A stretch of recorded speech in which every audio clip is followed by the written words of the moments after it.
Buenas noches, Peña, ¿qué pasa, hijo de...?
Contra el imperialismo yanqui. Ante todo, este concierto a Roberto de Extremadura. No, al Robert de Porretas. ¡Aupa! Un aplauso para el Robert, me cago en la hostia. Porretas para siempre. Este concierto entero para él, Llegaron en un barco que, guiados por los vientos, de intolerancia sin igual, de miedos y de santidad, es esa misma que hoy nos exhibe sin pudor, negando toda su pasión, negando toda la religión.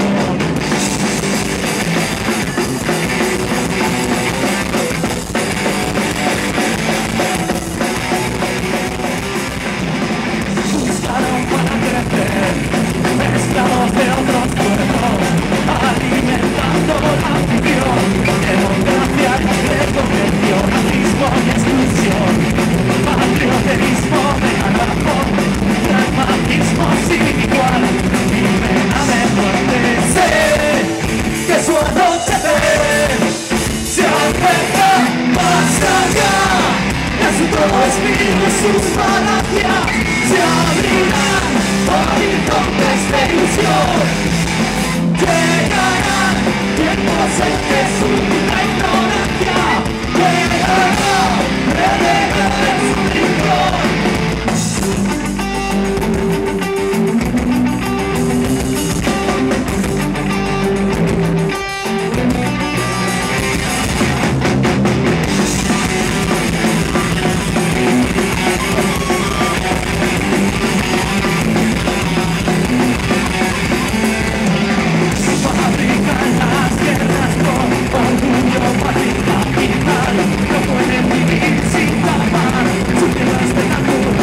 más allá de su nuevo espíritu y sus falacias se abrirán horizontes de ilusión.